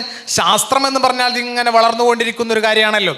അതിൻ്റെ വളർച്ചക്കനുസരിച്ച് നമ്മളും വളർന്ന് നമ്മുടെ വിജ്ഞാനീയങ്ങൾ അതിനനുസരിച്ച് അപ്ഡേറ്റ് ചെയ്ത് നമ്മുടെ ശരീരത്തിനെ മാറ്റണമെന്നല്ല, നമ്മുടെ ഈ പ്രയോഗങ്ങൾ അതിനനുസരിച്ച് അപ്ഡേറ്റ് ചെയ്തുകൊണ്ട് മുന്നോട്ട് കൊണ്ടുപോകണം എന്ന ആശയം ഉസ്താദ് എപ്പോഴും പറയാറുണ്ട്. അങ്ങനെ റിസാലത്തുൽ ഹിസാബ് സയൻറ്റിഫിക് കാൽക്കുലേറ്ററിലൂടെ ആയതുകൊണ്ട് റിസാലത്തുൽ ഹിസാബിനെ സയൻറ്റിഫിക് തർജ്ജമയ്ക്ക് ആവശ്യമായ, അല്ലെങ്കിൽ അതിൻ്റെ സൂത്രവാക്യത്തിനും മറ്റൊക്കെ അതിൻ്റെ പ്രയോഗത്തിന് ആവശ്യമായ സയൻറ്റിഫിക് കാൽക്കുലേറ്റർ യൂസേഴ്സ് ഗൈഡ് എന്ന പേരിലും ഉസ്താദ് ഒരു ലഘുലേഖ ഉണ്ടാക്കിയിരുന്നു. അതുപോലെ തന്നെ റിസാലത്തുൽ ഹിസാബ് സയൻറ്റിഫിക് കാൽക്കുലേഷനിലൂടെ പലർക്കും ടെലഗ്രാമിലൂടെയും വാട്സപ്പ് ഗ്രൂപ്പുകളിലൂടെയൊക്കെ അത് ഇപ്പോൾ ലഭ്യമായിക്കൊണ്ടിരിക്കുന്നുണ്ട്. ഏതായാലും റിസാലയിലെ ഓരോ ബാബുകളും, റിസാലത്തുൽ ഹിസാബിലെ ഓരോ ബാബുകളും അതിനെ എങ്ങനെയാണ് അതിൻ്റെ ബുർഹാനുകളിലേക്കും അതിൻ്റെ അടിസ്ഥാനങ്ങളിലേക്കൊന്നും കടക്കാതെ അതിനെ കൃത്യമായി ട്രാൻസ്ലേറ്റ് ചെയ്ത് പുതിയ ആധുനിക ഭാഷയിലേക്ക് ത്രികോണമിതിയുടെ ഭാഷയിലേക്ക് അതിനെ മാറ്റി, അല്ലെങ്കിൽ സയൻറ്റിഫിക് കാൽക്കുലേറ്ററിൻ്റെ ഭാഷയിലേക്ക് അതിനെ മാറ്റി അവതരിപ്പിക്കുന്ന ഒരു കനപ്പെട്ട ലഘുലേഖ, അതും ഉസ്താദ്. ലഘുലേഖ എന്ന് പറയുന്നത് അതിൻ്റെ ജിർമ് ചെറുതായതുകൊണ്ട് പറയാണ്, വളരെ ആഴമുള്ള വിജ്ഞാനങ്ങളുള്ള ഒരു നല്ല ഗ്രന്ഥം ഉസ്താദ് രചിച്ചിട്ടുണ്ട്. അതേ പ്രകാരം തന്നെ നമുക്ക് മുമ്പൊക്കെ, ഇപ്പോഴൊക്കെ നല്ല സുഖമാണ്, മുമ്പൊക്കെ നമുക്ക് ഈ ഒരു നാടിൻ്റെ അർവും തൂലൊക്കെ ലഭിക്കാൻ, ലാറ്റിറ്റ്യൂഡും ലോങ്കിറ്റ്യൂഡൊക്കെ ലഭിക്കാൻ വളരെ ബുദ്ധിമുട്ട്, അല്ലെങ്കിൽ കൃത്യമായി ലഭിക്കാൻ പ്രയാസമുണ്ട്. തർശീഹിലൊക്കെ അതുമായി ബന്ധപ്പെട്ട പ്രയോഗങ്ങൾ കാണാം. ചില അധികം ഫലക്കിൻ്റെ ഉലമാവും ചെയ്യുന്നത് പോലെ ഒരു തഖ്രീബിലേക്ക് നീ പോകണ്ട, നീ കൃത്യമായി അത് മനസ്സിലാക്കാനുള്ള ടേബിളുകളൊക്കെ അവലംബിച്ചോ എന്ന് പറഞ്ഞ് തർശീഹിലൊക്കെ ബഹുമാനപ്പെട്ട സയ്യിദ് സഖാഫ് തങ്ങൾ പറയുന്നുണ്ട്. അതിൽ നിന്ന് പ്രചോദനം ഉൾക്കൊണ്ടുകൊണ്ട് കേരളത്തിലെയും തമിഴ്നാട്ടിലെയും കർണാടകയിലും ഉൾപ്പെടെ 1003 സ്ഥലങ്ങളിൽ നേരിട്ടോ പ്രതിനിധികൾ അയച്ചോ ചെന്നുകൊണ്ട് 1003 സ്ഥലങ്ങളുടെ ലാറ്റിറ്റ്യൂഡും ലോങ്കിറ്റ്യൂഡും, അതായത് അർളും തൂലുമൊക്കെ അന്ന് കിട്ടാവുന്നതിൽ വെച്ച് ഏറ്റവും മുന്തിയ GPS ഉപയോഗിച്ചുകൊണ്ട് 2-3 പ്രാവശ്യമൊക്കെ അവിടെ നിന്ന് അർളും തൂലും ഗണിച്ചെടുത്തുകൊണ്ട് അതൊക്കെ നോട്ടിലേക്ക് പകർത്തി പിന്നീട് അത് വായനക്കാർക്ക് ഉപയുക്തമായ രീതിയിൽ അർളും തൂലും ഒക്കെ വിശദീകരിച്ച് 1003 സ്ഥലങ്ങളുടെ അർളുകളും തൂലുകളും ഒരുമിച്ച് കൂട്ടിയ വേ പോയിന്റ് എന്ന പേരിൽ ഒരു പുസ്തകവും ഉസ്താദിൻ്റെതായിട്ടുണ്ട്. പിന്നെ നമ്മൾ നേരത്തെ പറഞ്ഞതുപോലെ ലോഗരിതം ഉപയോഗിച്ചുകൊണ്ട് അംഗഗണിതത്തിൽ നിന്ന് വീണ്ടും ലോകരിത പട്ടിക ഉപയോഗിച്ചുകൊണ്ട് നിസ്കാര സമയം ഗണിക്കുന്ന പല ആളുകളും, ബഹുമാനപ്പെട്ട നെല്ലിക്കുത്ത് ഉസ്താദൊക്കെ ആ വിഷയത്തിൽ രചനകൾ നടത്തിയിട്ടുണ്ട്. ആ ലോകരിത പട്ടിക ഉപയോഗിക്കുന്ന ആളുകൾക്ക് അതിൻ്റെ അടിസ്ഥാനവും പ്രയോഗവും എന്ന വിഷയത്തിലും ഉസ്താദ് ഗ്രന്ഥം എഴുതിയിട്ടുണ്ട്. അതുപോലെ തന്നെ സമയവിസ്മയം എന്ന പേരിൽ ഒരു ഗ്രന്ഥമുണ്ട്. അതായത് നിസ്കാര സമയത്തിൻ്റെ ഗണനവുമായി ബന്ധപ്പെട്ട് പണ്ട് മുതൽ ഇങ്ങോട്ട് ഇതുവരെ ഉള്ള ഉസ്താദ് ഇപ്പോൾ ആവിഷ്കരിച്ചിട്ടുള്ള, അല്ലെങ്കിൽ ത്രികോണമിതി ഉപയോഗിച്ചുകൊണ്ട് ഉസ്താദ് രൂപീകരിച്ച ഈ അല്ലെങ്കിൽ പ്രയോഗവൽക്കരിച്ച ഈ ഒരു രീതി അടക്കം ഉൾക്കൊള്ളുന്ന നിസ്കാര സമയവും ഖിബിലയുടെ ദിശയും കണ്ടെത്തുവാനുള്ള വിവിധങ്ങളായ പുരാതന രീതികൾ മുതൽ റുബുൽ മുജയ്യബ് റുബുൽ മുജയ്യബ് കൊണ്ട് പിന്നെ നിസ്കാര സമയവും മറ്റൊക്കെ കണ്ടെത്തുന്ന രീതി മുതൽ ഉസ്താദിൻ്റെ കാലത്ത് ഏറ്റവും അപ്ഡേറ്റ് ആയിട്ടുള്ള രീതികൾ ഉൾപ്പെടെ ഉൾക്കൊള്ളിച്ചുകൊണ്ട് അപ്പോൾ ഈ ഒരു നിസ്കാര സമയത്തിനുള്ള പിന്നെ നിസ്കാര സമയം കണ്ടെത്താനുള്ള മാർഗങ്ങളെ വിശദീകരിക്കുന്ന സമയവിസ്മയം എന്ന് പറയുന്ന ഒരു ലഘുലേഖയും ഒരു പുസ്തകവും ഉസ്താദ് എഴുതിയിട്ടുണ്ട്. അതുപോലെ തന്നെ ഇൽമുൽ മീഖാത്തുമായും ഇൽമുൽ ഹൈഅത്തുമായും ബന്ധപ്പെട്ട് ലഭിക്കാവുന്ന മുഴുവൻ ചാർട്ടുകളും ആ സമയത്ത് ലഭിക്കാവുന്ന മുഴുവൻ ചാർട്ടുകളും ഉൾപ്പെടുത്തി അതിൻ്റെ പ്രയോഗങ്ങളും ഉൾപ്പെടുത്തിക്കൊണ്ട് ചാർട്ടുകൾ എന്ന പേരിലും പിന്നെ ഒരുപാട് പേജുകൾ വരുന്ന ഒരു പുസ്തകമുണ്ട്. ചുരുക്കി പറഞ്ഞാൽ ഈ ഒരു വിഷയത്തിലേക്ക് ഇറങ്ങുന്ന ഒരാൾക്ക് അതിലേക്ക് വഴി കാണിക്കുന്ന രീതിയിലുള്ള മുഴുവൻ എഴുത്തുകളും, നേരത്തെ ഉസ്താദുമാർ സൂചിപ്പിച്ചതുപോലെ ഒരു വിഷയത്തെ കൈകാര്യം ചെയ്യുമ്പോൾ അതിൻ്റെ തുടക്കം മുതൽ ഒടുക്കം വരെ കൈകാര്യം ചെയ്യുന്ന ഒരു വല്ലാത്തൊരു പിന്നെ രീതിയാണ് ഉസ്താദ് അവലംബിച്ചിരുന്നത്. നിരവധി ആളുകൾക്ക് ഉസ്താദ് ഇത് പഠിപ്പിച്ചിട്ടുണ്ട്. പഠിപ്പിക്കുന്നതിൻ്റെയൊക്കെ രീതി വ്യത്യസ്തമായിരിക്കും. ഒരു പ്രാഥമിക വിദ്യാർത്ഥിക്ക് എങ്ങനെ നിസ്കാര സമയം കൂട്ടാം അല്ലെങ്കിൽ ഗണിച്ചെടുക്കാം എന്നതിനെ സംബന്ധിച്ച് മാത്രമാണ് പഠിപ്പിക്കുന്നതെങ്കിൽ ഈ വിഷയത്തിൽ വലിയ മഹാറത്തുള്ള ഒരാൾ വരുമ്പോൾ അദ്ദേഹത്തിന് ത്രികോണമിതിയുടെ അടിസ്ഥാനങ്ങളെക്കുറിച്ച്, നേരത്തെ ഉസ്താദ് പറഞ്ഞ പോലെ പഴയതും പുതിയതും തമ്മിലുള്ള വ്യത്യാസങ്ങളെക്കുറിച്ചും അതിൻ്റെ സമന്വയത്തെ സംബന്ധിച്ചൊക്കെ വാചാലമായി സംസാരിക്കുവാനും ഗവേഷണത്തിൻ്റെ വാതിലുകൾ തുറക്കാനും ഉസ്താദ് തയ്യാറാകും. ഈ ഒരു നിലക്ക് ഈ ഒരു പിന്നെ പ്രത്യേകമായ ഒരു അധികം ആളുകൾ കൈവെക്കാത്ത ഒരു രംഗത്ത് ഉസ്താദ് നടത്തിയ ഇടപെടലുകൾ, നേരത്തെ ഉസ്താദ് പറഞ്ഞതുപോലെ, സഖാഫി ഉസ്താദ് പറഞ്ഞ പോലെ, ഈ ഒരു രംഗത്ത് ഉസ്താദുമാരെ കുറച്ചുകൂടെ ശ്രദ്ധ ക്ഷണിക്കുവാനും ഇതൊന്ന് ജനകീയമാക്കുവാനും അഗത്തി ഉസ്താദിന് സാധിച്ചു. അള്ളാഹു അതിന് തൗഫീഖ് നൽകി എന്നത് ഉസ്താദിൻ്റെ ജീവിതത്തെ സംഭവ ബഹുലമാക്കി വേറിട്ട് നിർത്തുന്ന ഒരു കാര്യമാണ്. ഉസ്താദിൻ്റെ ഇടപെടലുകളെ സംബന്ധിച്ച് ചർച്ച ചെയ്യുമ്പോൾ ഒരു കാര്യം ഓർമ്മ വരികയാണ്. 2013 നിസ്കാര സമയ ഏകീകരണം എന്നതിനെ സംബന്ധിച്ചൊരു ചർച്ച നടന്നു. പൊതുവെ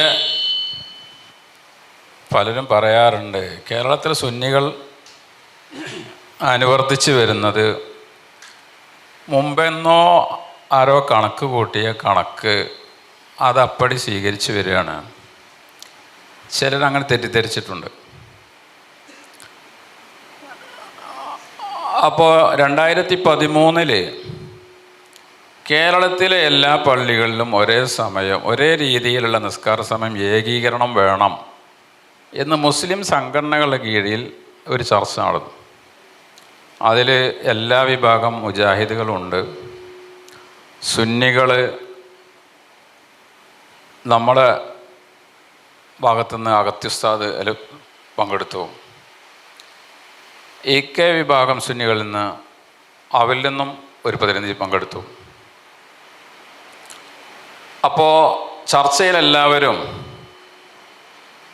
നമ്മൾ വ്യത്യസ്ത സമയത്ത് ഒരേ പ്രദേശത്തെ പള്ളികളിൽ നിന്ന് വ്യത്യസ്ത സമയത്ത് വാങ്ക് വിളിക്കുന്നത് ഇസ്ലാമിനെ സംബന്ധിച്ച് വരെ തെറ്റിദ്ധാരണ ഉണ്ടാക്കാൻ അത് കാരണമാകുന്നുണ്ട്.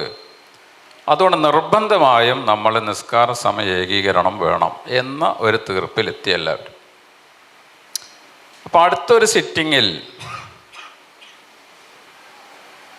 ഓരോരുത്തരും സ്വീകരിക്കുന്ന രീതിയെ സംബന്ധിച്ചും കാൽക്കുലേഷൻ അവലംബിക്കുന്ന രീതികളെ സംബന്ധിച്ചൊക്കെ വിശദമായി ചർച്ച ചെയ്യണമെന്ന് പറഞ്ഞ് അന്നത്തെ മീറ്റിംഗ് പിരിഞ്ഞു. പിന്നീട് രണ്ടാമത്തെ ഒരു സിറ്റിങ്ങിന് ബഹുമാനപ്പെട്ട അഗത്തി ഉസ്താദ് അദ്ദേഹം ഒരു വർഷത്തെ മുഴുവൻ ദിവസങ്ങളുടെയും നിസ്കാര സമയം കാൽക്കുലേറ്റ് ചെയ്ത് അതിന് സുന്നികൾ അവലംബിക്കുന്ന കൃത്യമായ അവലംബങ്ങൾ ഇതാണ്, ഏറ്റവും നൂതനമായ രീതിയിലാണ് ഞങ്ങളുടെ നിസ്കാര സമയം കാൽക്കുലേഷൻ ചെയ്യുന്നത്. സൂര്യൻ്റെ ഡെക്ലിനേഷൻ അത് കൃത്യം ഓരോ വർഷവും പുറത്തിറക്കുന്ന നോട്ടിക്കൽ അൽമനാക്ക്, അതുപോലെ തന്നെ ലാറ്റിറ്റ്യൂഡും ലോഞ്ചിറ്റ്യൂഡും തീരുമാനിക്കുന്നത് കൃത്യമായി GPS വെച്ചുകൊണ്ട് ഓരോ സ്ഥലത്തും കൃത്യമായി അടയാളപ്പെടുത്തിയിട്ടാണ് എന്ന് പറഞ്ഞുകൊണ്ട് ഉസ്താദ് വിഷയം അവതരിപ്പിച്ചപ്പോൾ അവിടെ മുജാഹിദിൻ്റെ എല്ലാ വിഭാഗങ്ങളിൽപ്പെട്ട പ്രമുഖരായ ആളുകളുണ്ട്. അവരൊക്കെ ഓരോ സോഫ്റ്റ്വെയറുകൾ പുതിയ പുതിയ സോഫ്റ്റ്വെയറുകളും മറ്റൊക്കെ ഉദ്ദേശിച്ച് കണ്ടാണ് അവർ ലാപ്ടോപ്പൊക്കെ ആയിട്ടാണ് വന്നിട്ടുള്ളത്. അപ്പോൾ ഉസ്താദ് പറഞ്ഞു, ഞങ്ങൾ കൃത്യമായും വളരെ അക്യുറേറ്റായ രീതിയിലാണ് ഞങ്ങൾ നിസ്കാര സമയം കാൽക്കുലേറ്റ് ചെയ്യുന്നത്. സോഫ്റ്റ്വെയറുകൾ സ്വീകരിക്കുന്ന അതിനെ സംബന്ധിച്ച് പൊതുവെ നിസ്കാര സമയ കാൽക്കുലേഷനും അതുപോലെ തന്നെ സമയനിർണയത്തിനും മാസ നിർണയത്തിനൊക്കെ അവലംബിക്കാവുന്ന ഒരുപാട് സോഫ്റ്റ്വെയറുകളുണ്ട്. അക്യുറേറ്റ് ടൈം എന്നതൊരു സോഫ്റ്റ്വെയറാണ്. അഗത്തി ഉസ്താദ് 50 വർഷം മുമ്പുള്ള നിസ്കാര സമയം ഈ സോഫ്റ്റ്വെയറിൽ നിന്ന് എടുത്തു. എന്നിട്ട് അഗത്തി ഉസ്താദ് പറഞ്ഞു, ഈ സോഫ്റ്റ്വെയറുകൾ ഒരിക്കലും അപ്ഡേഷൻ നടക്കുന്നില്ല കൃത്യമായ രീതിയിൽ. അതുകൊണ്ട് സോഫ്റ്റ്വെയറുകളെ അംഗീകരിച്ചു കൊണ്ടുള്ള നിസ്കാര സമയ ഗണനം അത് കൃത്യമല്ല. ഞങ്ങൾ ഏറ്റവും കൃത്യമായ രീതിയിലാണ് നിസ്കാര സമയം കാൽക്കുലേറ്റ് ചെയ്യുന്നത് പറഞ്ഞപ്പോൾ അവിടെ കൂടി എല്ലാവർക്കും അത് ബോധ്യപ്പെട്ടു. പിന്നീട് അതിനെപ്പറ്റിയുള്ള ചർച്ചയെ തന്നെ ഉണ്ടായില്ല. കാരണം ഉസ്താദിൻ്റെ മുമ്പിൽ അവർക്ക് അവരുടെ വാദം സമർത്ഥിക്കാനോ അല്ലെങ്കിൽ ഉസ്താദിന് മുമ്പിൽ അവരുടെ വാദം പറയാൻ പോലും അവർക്ക് പറ്റാത്ത ഒരവസ്ഥ ഉണ്ടാവുകയാണ് ചെയ്തത്. ഇത്തരം ഒരുപാട് സന്ദർഭങ്ങളിൽ സുന്നികൾ ഇത്തരം വിഷയങ്ങളിൽ എപ്പോഴും കാലത്തിന് മുമ്പേ സഞ്ചരിക്കുന്നവരാണ് എന്ന് മറ്റുള്ളവരെ ബോധ്യപ്പെടുത്താൻ ഉസ്താദിന് കഴിഞ്ഞിട്ടുണ്ട് എന്നത് അനുസ്മരിക്കുകയാണ്.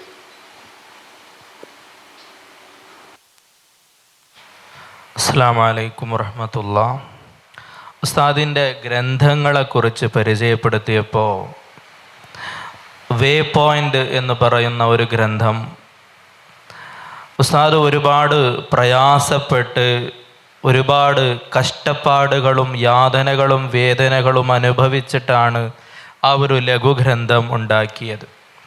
ഏകദേശം കേരളത്തിലെ 14 ജില്ലകളിലും തമിഴ്നാട്ടിലെ ചില ഭാഗങ്ങളും മൊത്തം 1003 സ്ഥലങ്ങളുടെ തൂലും അറുളും GPS ഉപയോഗിച്ച് കണ്ടുപിടിച്ചു എന്നുള്ളതാണ്.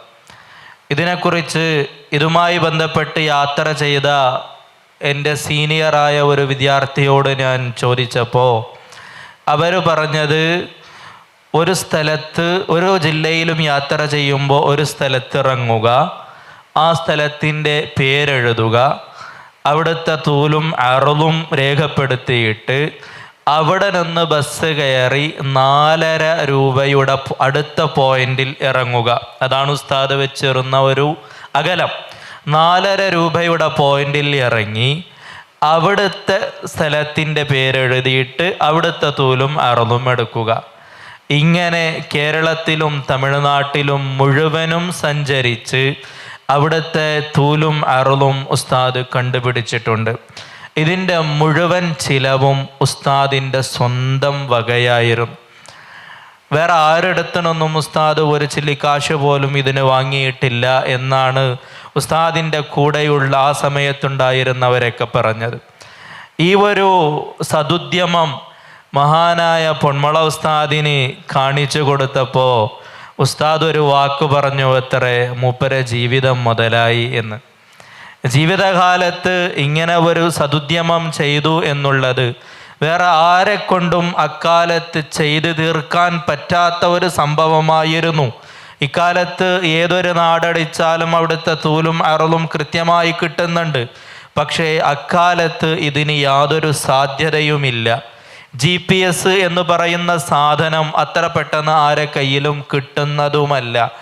അങ്ങനെയുള്ള ഒരു വിഷയത്തിന് ഉസ്താദ് മുതിർന്നു, ഉസ്താദ് തയ്യാറായി, ഉസ്താദിനെ ഒരുപാട് ആളുകളെ കൂടെ നിർത്തി ഉസ്താദ് പരിപൂർണമായി അതിൽ വിജയിക്കുകയും ചെയ്തു എന്നുള്ളത് വളരെ അത്ഭുതകരമായ ഒരു സംഭവമായിരുന്നു അക്കാലത്ത്.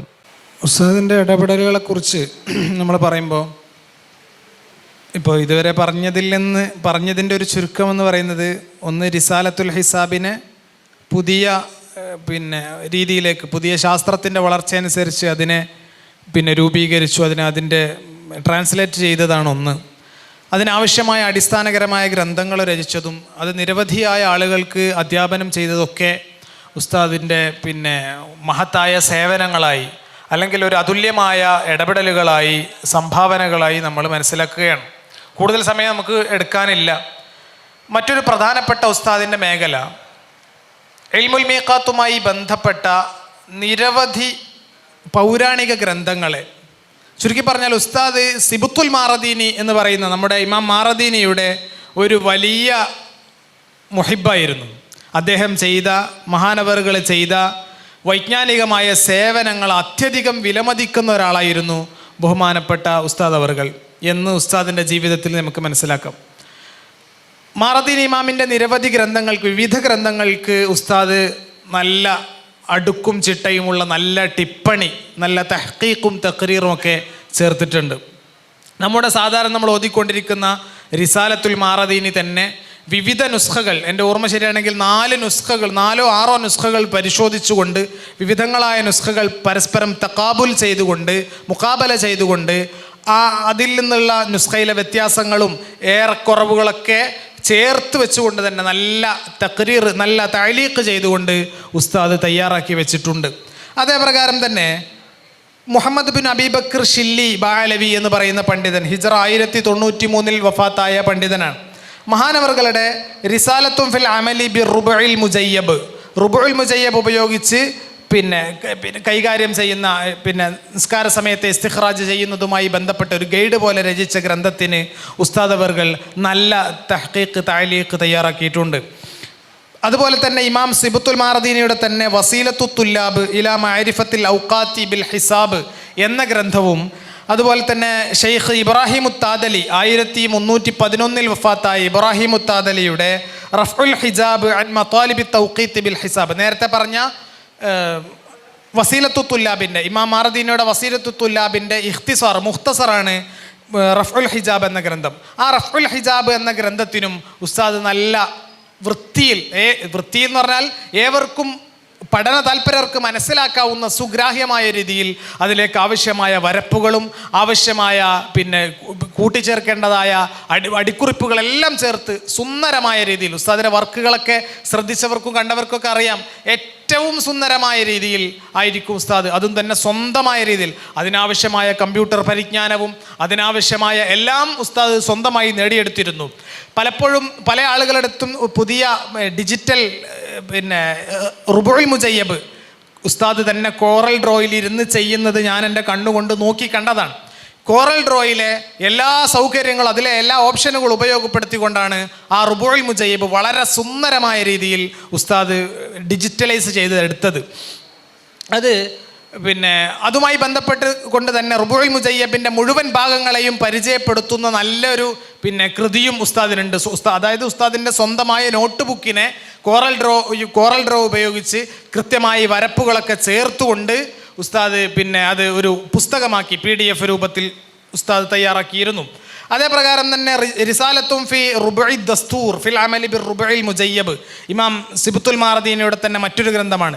ഇങ്ങനെ നിരവധിയായ ഗ്രന്ഥങ്ങൾ ഉസ്താദ് കൃത്യമായി അടിക്കുറിപ്പുകൾ ചേർത്ത് ആവശ്യമായ വരപ്പുകളൊക്കെ ചേർത്ത് മനസ്സിലാക്കാൻ താല്പര്യമുള്ളവർക്ക് വളരെ വ്യക്തമായ രീതിയിൽ ഗ്രഹിക്കാവുന്ന രീതിയിൽ അടിക്കുറിപ്പുകളൊക്കെ ചേർത്ത് PDF-കളും അതായത് വായിക്കാൻ ആവശ്യമായ രൂപത്തിലേക്ക് തയ്യാറാക്കി തൽപരർക്ക് അയച്ചു കൊടുക്കുകയും എത്തിച്ചു കൊടുക്കുകയൊക്കെ ചെയ്യുന്നത് ഉസ്താദിൻ്റെ ഒരു വിലപ്പെട്ട സേവനമായി നമ്മൾ കാണുകയാണ്.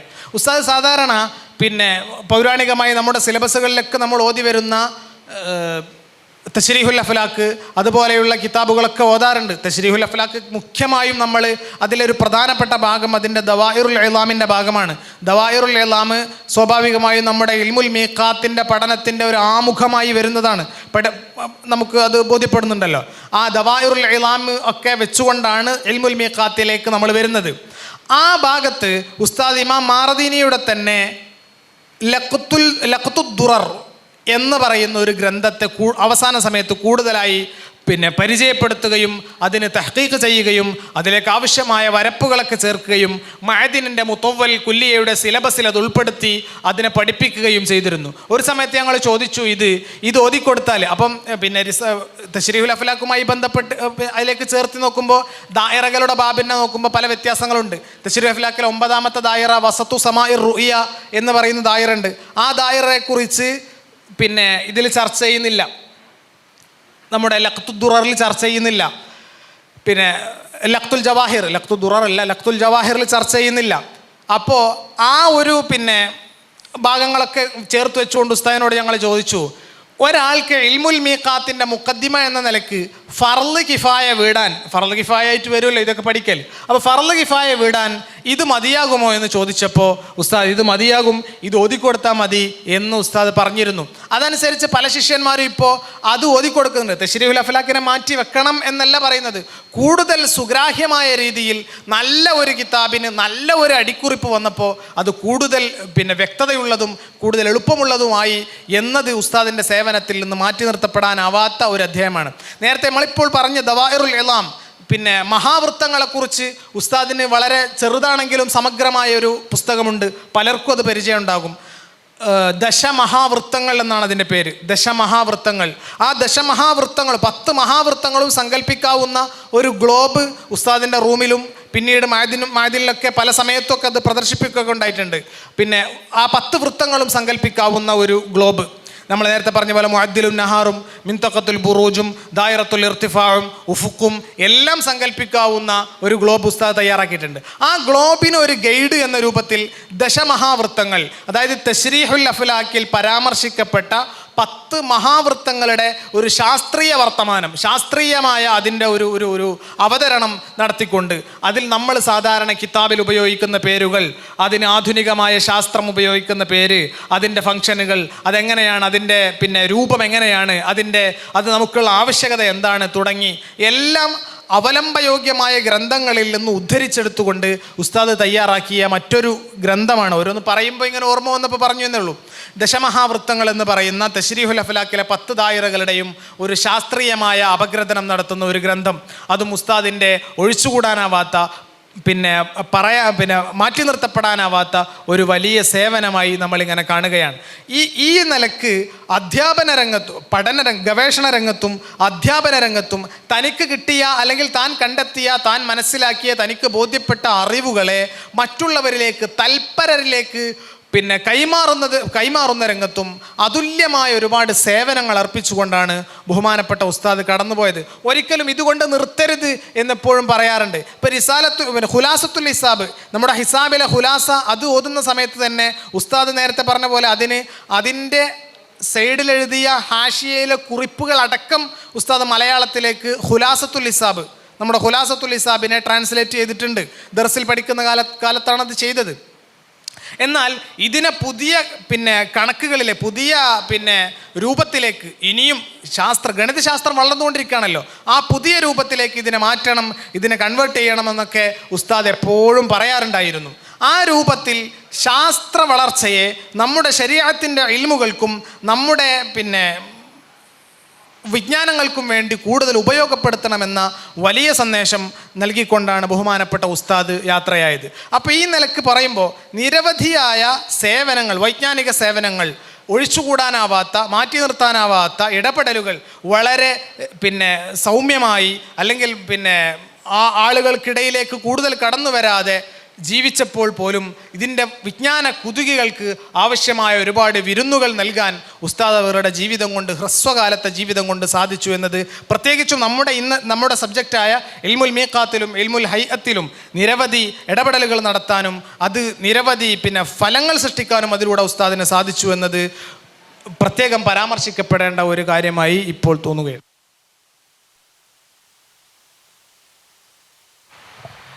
ഉസ്താദിൻ്റെ ഇടപെടലുകളെക്കുറിച്ച് പറയുമ്പോൾ ഉസ്താദ് ഒരു വിഷയത്തെ സംബന്ധമായ പഠന ഗോതയിലേക്ക് ഇറങ്ങുമ്പോൾ ആ പഠനവുമായി ബന്ധപ്പെട്ട് എന്തെല്ലാം സംഗതികളുണ്ടോ ഉസ്താദ് അതിൽ ആദ്യമായി പറയാറുള്ളത് ഒരു കിതാബ് തുടങ്ങുമ്പോൾ ആ കിതാബിൻ്റെ നമുക്ക് കിട്ടാവുന്ന അത്രയും നുസ്ഖകൾ നാം ജമഅ ചെയ്യണം.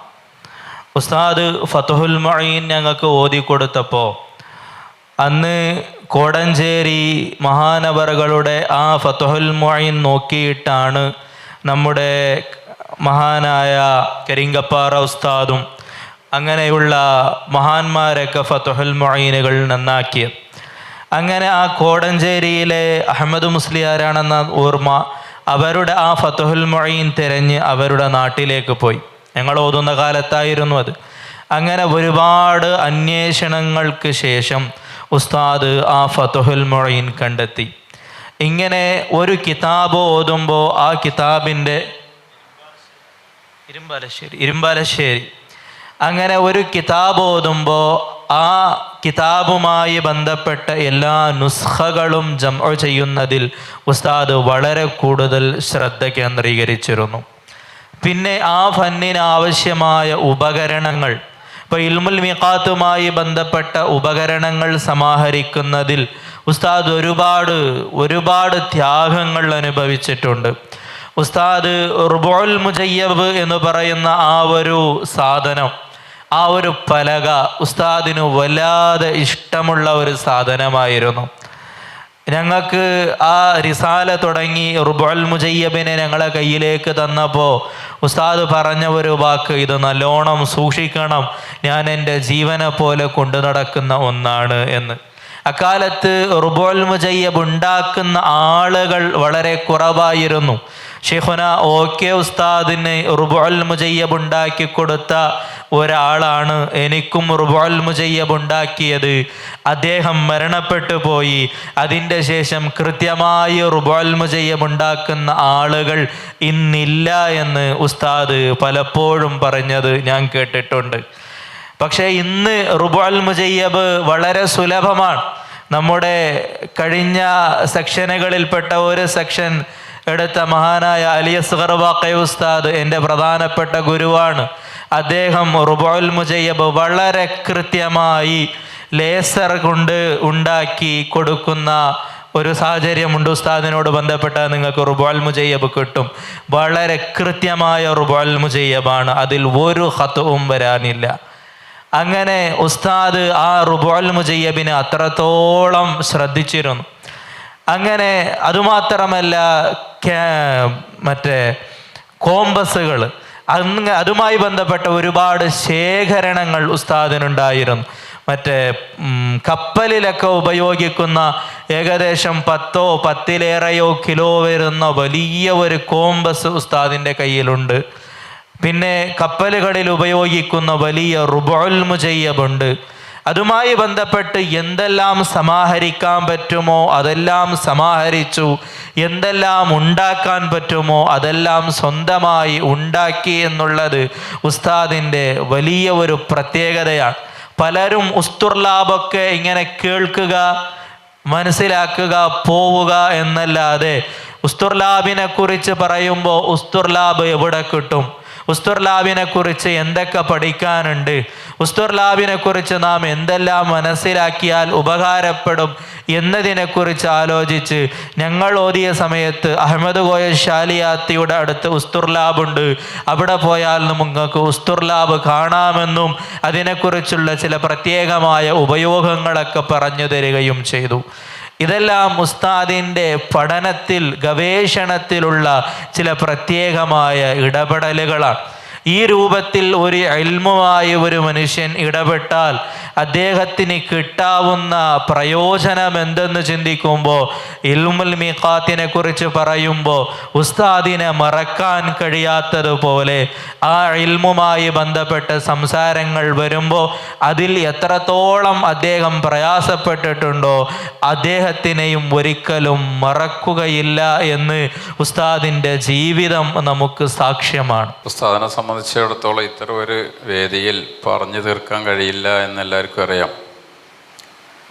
കാരണം ഇവിടെ ഇരിക്കുന്ന മിക്കവാറും ആളുകൾ ഏതെങ്കിലും രീതിയിൽ ഉസ്താദുമായി ബന്ധപ്പെട്ടവരാണ്, ഉസ്താദിനെ സംബന്ധിച്ച് അറിയുന്നവരുമാണ്. അല്ലാഹു തആല ഉസ്താദിൻ്റെ എല്ലാ സഅയും അല്ലാഹു തആല സ്വീകരിക്കട്ടെ. ത്രികോണമിതിയുമായി ബന്ധപ്പെട്ട് നിസ്കാര കാൽക്കുലേഷനായി ബന്ധപ്പെട്ട് പുതിയ ഒരുപാട് പുസ്തകങ്ങൾ ലഭ്യമാണ്. പക്ഷേ ഇത്രയും ലളിതമായ രീതിയിൽ ഒരു നിസ്കാരത്തിൻ്റെ സമയം ഒരു ഫോർമുല രീതിയിൽ കാൽക്കുലേറ്റ് ചെയ്യുന്ന രീതി മറ്റ് എവിടെയും ഞാൻ കണ്ടിട്ടില്ല.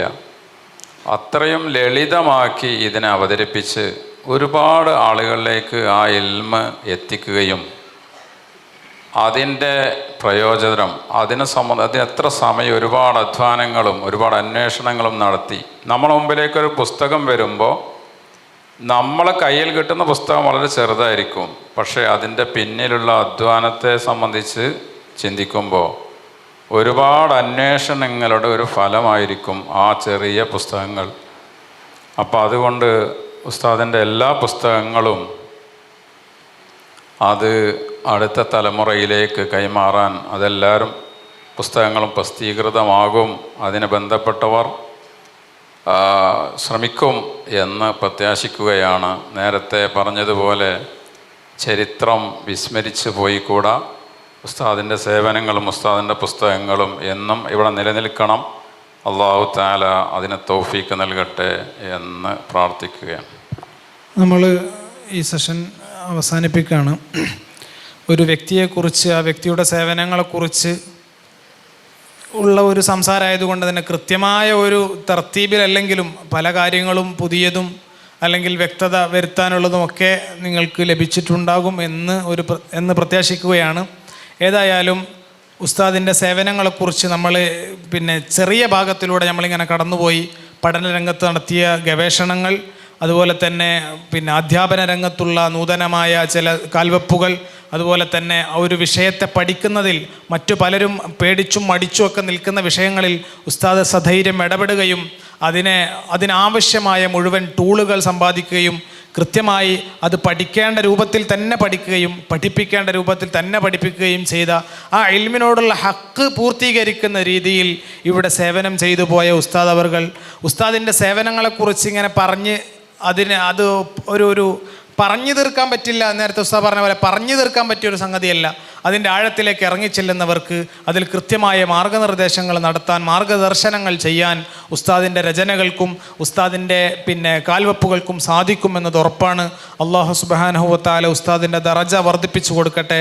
ഈ ഒരു സദുദ്യമത്തിൻ്റെ മുഴുവൻ ഖൈറാത്തുകളും അല്ലാഹു ഉസ്താദിൻ്റെ ബർസഖിയായ ലോകത്തേക്ക് ഹദിയയായി നൽകുമാറാകട്ടെ എന്ന് ദുആ ചെയ്തുകൊണ്ട് ഉസ്താദ്മാരുടെ സമ്മതത്തോടുകൂടെ ഈ സെഷൻ ഇവിടെ അവസാനിക്കുന്നു. വ ആഖിറു ദഅവാനാ അൽഹംദുലില്ലാഹി റബ്ബിൽ ആലമീൻ. അസ്സലാമു അലൈക്കും വറഹ്മത്തുള്ളാഹി വബറകാതുഹു.